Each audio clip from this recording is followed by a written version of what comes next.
여러분 그 페니실린을 아시죠? 참 좋은 약입니다.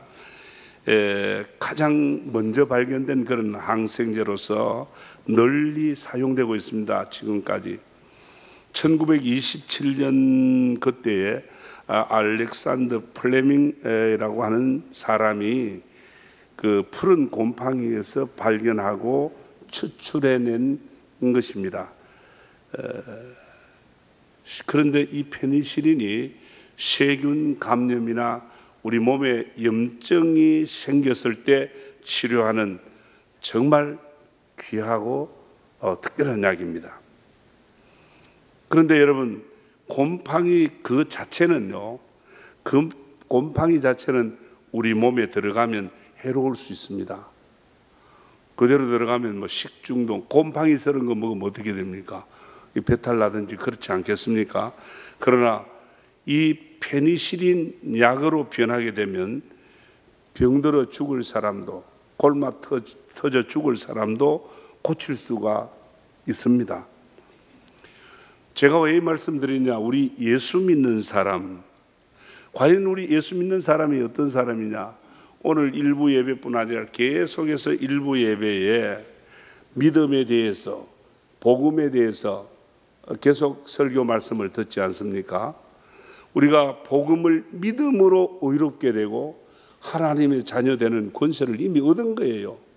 우리가 정말 예배를 잘 드리고 기도 많이 하고 더 열심히 믿어서 우리가 하나님 나라에 들어가고 구원받는 것이 아니잖아요. 이미 우리의 믿음은 구원을 확정지어 준 겁니다. 그래서 그 믿음 안에서 우리는 지금 살아가는 겁니다. 그러기에 우리 예수 믿는 사람은 더없이 소중한 사람들입니다.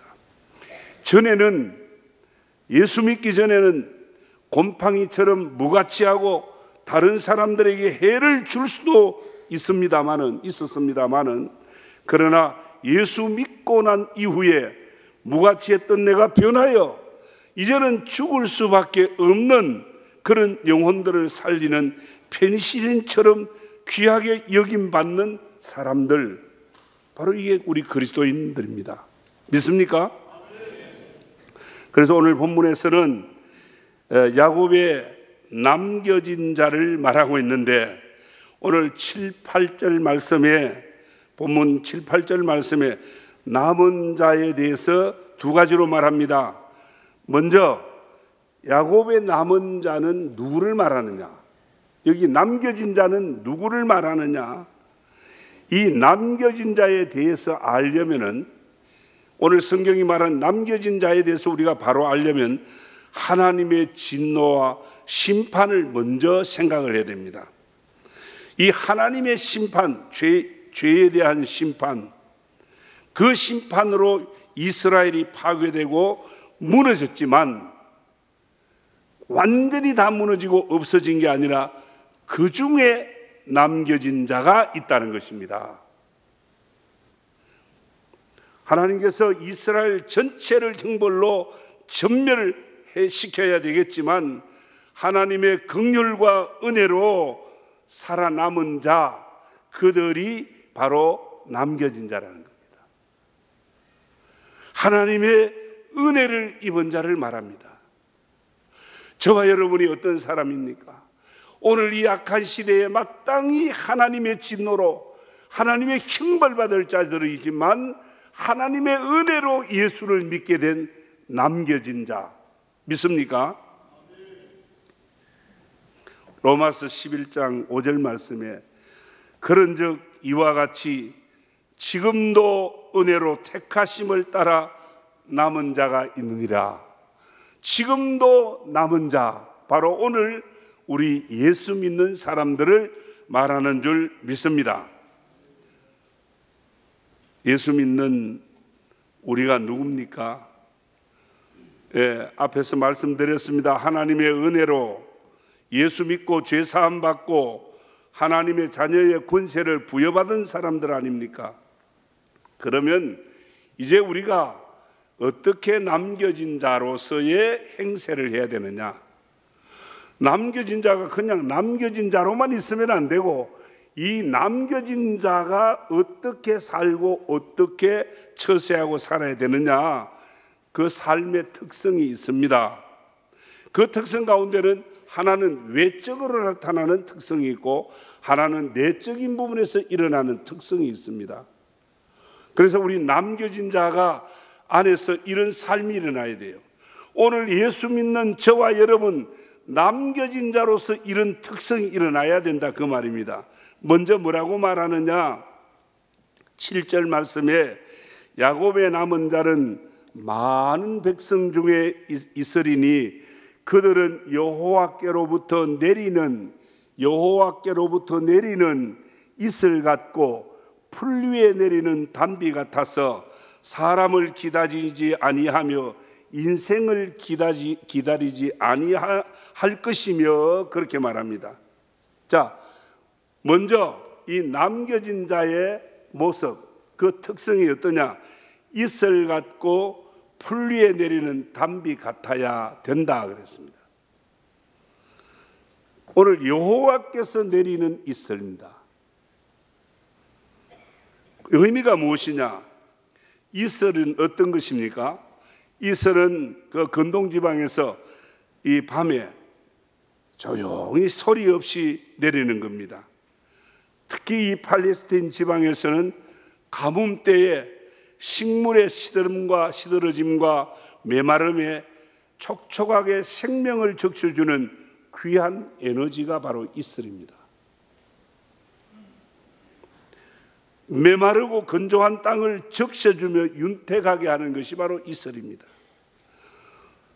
사랑하는 성도 여러분, 우리 예수 믿는 그리스도인들은 바로 이 광야 같고 메마르고 시들어가는 이 세상에 이슬같이 조용히 서머들어서 자기의 형체는 없어지는, 해가 돋으면 이슬은 사라집니다. 형체는 없어져도 이 조용히 구석구석 스며들어서 병들고 시들은 정말 이 땅을 살리고 생명을 살리는 바로 그와 같은 이슬, 하나님께로부터 여호와께로서 내려오는 이슬 같다는 것입니다. 오늘 우리 그리스도인은 자신의 행복만을 위해서 존재하는 그런 정도에 머물면 안 돼요. 내 하나가 잘 믿어서 우리 가정과 우리 집안이 잘 되고 복을 받는다고 하는 그 수준에서 머물면 안 되는 겁니다. 먼저는 하나님의 영광을 위해서 예수 믿게 해주신 내 믿음의 사람 내 때문에 하나님께 영광이 되고, 다음에 이 하나님께 영광이 되는 삶이 어떤 거냐? 하나님께 영광이 되는 삶은 눈에 보이지 않는 하나님께 우리가 어떻게 영광을 돌립니까? 바로 그것은 이웃을 위해 사는 겁니다. 다시 말해서 너를 위해서 살아가는 것이 하나님께 영광이 되는 것입니다. 그래서 계명에 뭐라 그럽니까? 성경은 계명 크게 두 가지로 하나님을 사랑하라, 이 하나님의 영광 위에 살아가는 거 아닙니까? 두 번째 계명이 무엇입니까? 내 이웃을 내 몸같이 사랑하라. 이웃을 내 몸과 같이, 눈에 보이는 내 이웃을 내 몸같이 사랑하는, 우리 믿음의 형제를 내 가족처럼, 한 형제자매처럼 사랑하는 것이 주님을 사랑하는 것입니다. 고린도후서 5장 15절에 분명히 말합니다. 그가 모든 사람을 대신하여 죽으심으로는 살아있는 자들로 하여금 다시는 그들 자신을 위하여 살지 않고 오직 그들을 대신하여 죽었다가 살아나신 이를 위하여 살게 하려 하심이라. 오늘 우리에게 은혜를 주시고 우리를 십자가에 대신 우리를 위해 죽어주신 그 주님의 십자가의 사랑은 다시 우리를 위해 살지 않고 우리를 살려주신 그리스도를 위해 살게 하려 하십니다. 하나님 영광 위에 살게 하려 합니다. 그 말입니다. 우리 개혁주의 신학, 우리 개혁 칼빈주의에서 말하는 그 요지가 무엇입니까? 오직 하나님께 영광입니다. 오직 하나님께. 여러분들 삶 속에, 여러분들 일들 속에, 여러분들의 입장과 여러분들이 바라고 기대하는 그런 부분들만 우리가 생각하고 산다면 하나님의 영광 우리에게서 멀어질 수밖에 없습니다. 내가 이 일을 함으로써 하나님께서 기뻐하시겠는가?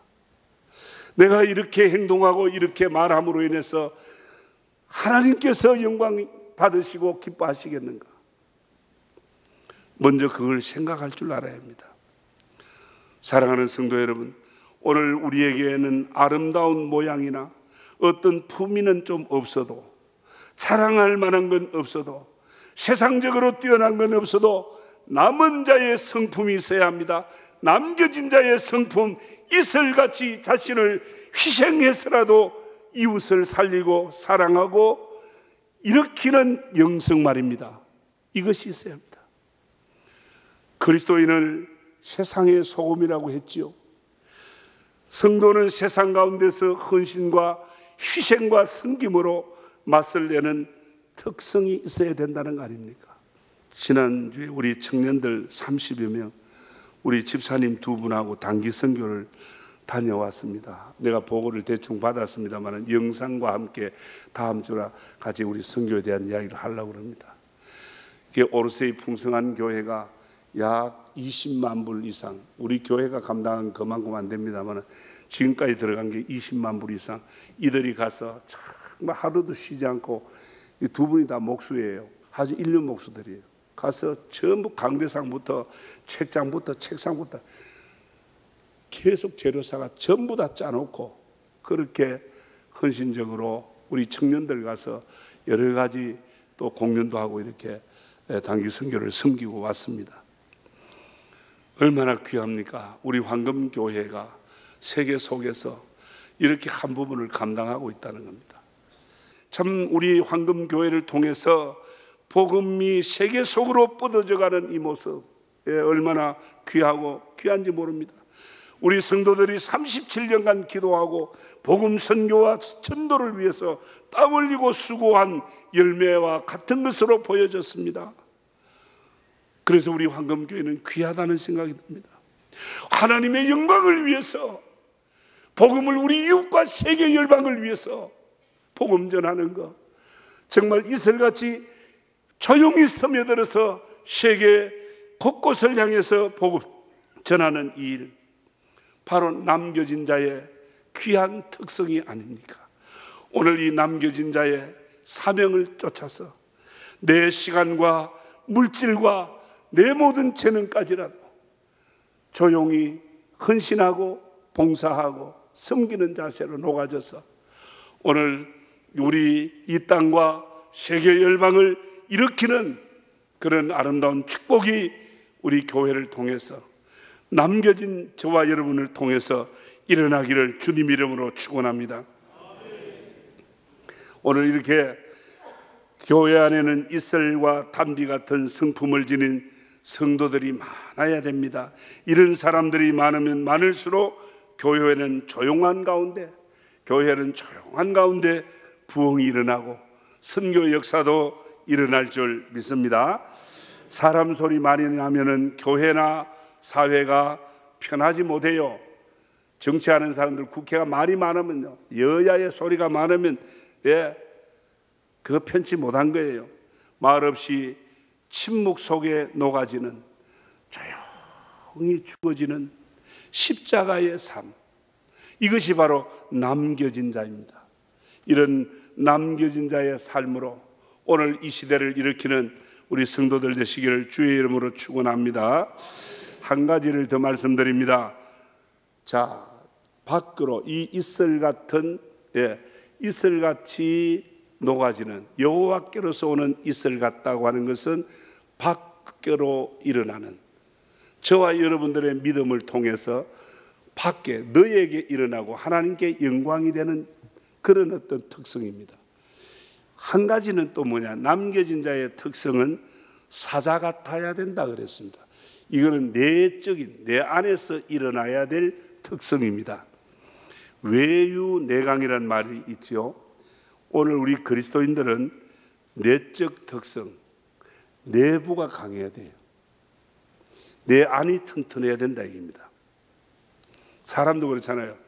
이 껍데기는 멀쩡하게 저것처럼 멀쩡한데 속이 다 썩어서 신장 콩팥도 썩었고 폐도 썩었고 뭐 다 썩었어. 예. 이 안이 튼튼하면 좋습니다. 건강합니다. 오늘 우리 신앙도 그래요. 8절에 야곱의 남은 자는, 남겨진 자, 야곱의 남은 자는 여러 나라 가운데와 많은 백성 가운데 있으리니 그들은 수풀의 짐승들 중에 사자 같고 양떼 중에 젊은 사자 같아서 만일 그가 지나간 적 밟고 찢으리니 능히 구원할 자가 없다 그랬습니다. 성도 여러분, 남겨진 자의 또 한 가지의 성품은 수풀 짐승 중에서 사자 같다. 사자를 동물의 왕이라 그러잖아요. 예. 사자는 정말 용감합니다. 사자를 말할 때는 용감의 표징으로 그렇게 말하죠. 절대로 이 사자는 다른 짐승 앞에서 물러서지 않습니다. 물러설 줄 모릅니다. 잠언서 30장 30절에 곧 짐승 중에 가장 강하여 아무 짐승 앞에서도 물러서지 아니하는 사자와, 성경에서 그렇게 말해요. 물러설 줄 몰라요. 한마디로 용맹스럽고 강한 짐승을 말합니다. 그래서 사자는 이기는 자의 표상입니다. 예수 믿는 사람들은 늘 얻어맞고 늘 고생하고 고통하고 징징거리고 우는 사람이 아닙니다. 주님이 세상을 이기고 환난을 이긴 것처럼 너희도 세상을 이긴다 그랬습니다. 우리는 이긴 자입니다. 계시록 5장 5절에 유대 지파의 사자 다윗의 뿌리가 이겼으니, 유다 지파의 사자 다윗의 뿌리가 이겼으니 그리스도인들은 사자같이 용맹스럽고 담대함이 있어야 된다. 세상에 끌려다니는 자가 아니라 세상을 향해서 절대로 물러서지 아니하고 어떤 유혹이나 시험이나 핍박 앞에도 사자처럼 물러서지 않는 용맹함과 용기, 바로 이게 믿음이에요. 내적으로 이런 믿음이 있어야 된다. 오늘 이 땅에는 얼마나 부정이 많고 불의한 일이 많고 얼마나 속타는 일이 많고 우리의 마음과 고통을 슬프게 하는 일들이 얼마나 많습니까? 우리는 잠시라도 한눈을 팔 수 없습니다. 시시각각으로 우리는 세상으로부터 유혹과 악의 공격을 받습니다. 오늘 우리 남겨진 자는 이런 악의 권세와 공격 앞에서도 한 걸음도 물러설 수 없다는 겁니다. 하나님이 우리에게 주신 이 믿음, 예수 그리스도를 믿는 이 믿음, 십자가의 능력, 어떤 죄도 박살낼 수 있고 죽음의 권세도 이기는 십자가의 능력, 이 능력을 믿는 믿음을 주셨습니다. 그래서 죄와 싸우되 피 흘리기까지 싸워야 된다. 성경은 그렇게 말합니다. 피 흘리기까지는 뭡니까? 죽기까지 싸우라는 말입니다. 남겨진 자들은 죄와 불의에 대해서는 싸우되 어떻게 사자같이 움키고 짓밟고 완전히 삼켜버리는 용맹스러움 있어야 된다는 겁니다. 사랑하는 성도 여러분, 여러분들의 믿음 생활이 어떠합니까? 지금까지 얼마나 믿음 생활 사자처럼 용맹하게 하셨습니까? 조그마한 일에도 타협해버리고 주일 예배도 헌신작처럼 내 속상하고 내 마음 안 편하면 주님이 어디 간지도 없어. 믿음도 어디 간지 없어. 이 믿음이 항상 내 인간 중심, 내 인본주의, 그러다 보니 내 믿음이 늘 왔다 갔다 하는 거 아닙니까? 은혜 받는다고 기도한다고 얼마나 우리가 고생합니까? 이 더위에도 예배당에 와서 예배한다고 얼마나 애를 씁니까? 그런데 우리가 무너질 때는 너무 허무하게, 너무 힘없이 무너질 때가 많습니다. 우리에게는 생명보다 더 귀한 믿음, 금보다 더 귀한 믿음을 하나님이 우리에게 주셨는데 우리는 끝까지 믿음으로 버티고 믿음으로 용감하게 물러서지 않는 신앙으로 살아야 될 줄 믿습니다. 요한일서 5장 4절에 무릇 하나님께로부터 난 자마다 세상을 이기느니라. 하나님께로 난 자 믿음의 사람은 세상을 이기느니라. 세상을 이기는 승리는 이것이니 우리의 믿음이니라. 할렐루야. 세상이 악하고 불의해도 우리는 절대 물들 수 없습니다. 남겨진 자는 이긴 자, 사자처럼 용맹스러운 승리자입니다. 요셉의 믿음 어떤 것입니까? 순결한 성품, 그 성품으로 악을 이겼습니다. 악과 맞섰습니다.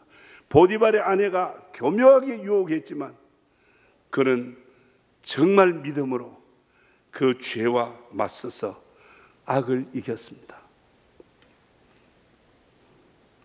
요셉이 애굽에서 종의 신분이었지만 악에 대해서는 종이 아니었습니다.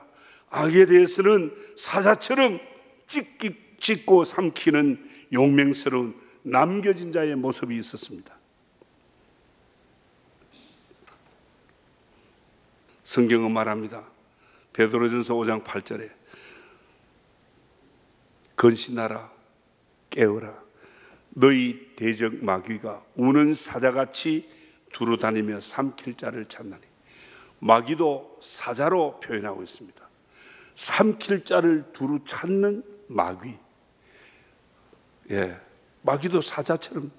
사랑하는 성도 여러분, 남은 자의 성품으로 오늘 사자처럼 우리를 죄와 악으로 끌고 가려고 하는 그 마귀에 맞서서 정말 우리도 사자의 그 용맹한 모습으로 끝까지 믿음으로 죄와 악을 짓밟고 이기는 승리자로 살아가기를 축원합니다. 결론으로 말씀드립니다. 사랑하는 성도 여러분, 야곱의 남겨진 자는 많은 백성 중에 있으리니 오늘 저와 여러분은 이 세상 70억 인구 가운데 남겨진 자들입니다. 야곱의 남은 자는 많은 백성 중에 일부밖에 되지 않습니다. 예수 믿는 사람이 그리 많지 않습니다. 오늘 우리 그리스도인들이 그 수요가 적고 때로는 약하게 보일지 모릅니다. 그러나 우리 성도를 세상의 잣대로 볼 때는 보잘을 끝없고 미약한 것 같아도 죽어가는 이 시대와 생명을 살리는 이슬 같고 담비 같은 귀한 특성을 가진 사람들입니다. 법률가들이 살리지 못합니다. 정치인들이 땅을 새롭게 하지 못합니다. 여호와께로서 내려온 이슬 같은 저와 여러분, 남긴 자의 소명과 사명으로 살아갈 때 오늘 내적으로는 사자같이 강하고 용맹스러운 믿음의 길로 우리가 살아갈 때 오늘 저와 여러분 때문에 이 땅에 많은 영혼들이 고침을 받고 세계 열방이 다시 살림을 받는 놀라운 기적 같은 축복이 일어날 줄 믿습니다.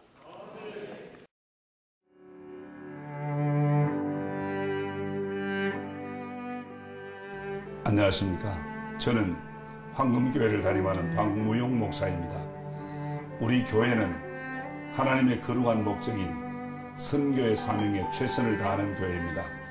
함께 모여 예배할 뿐 아니라 탁구, 축구, 색소폰 교실 등을 열어 지역 사회를 섬기고 이웃을 봉사하는 열린 공동체입니다.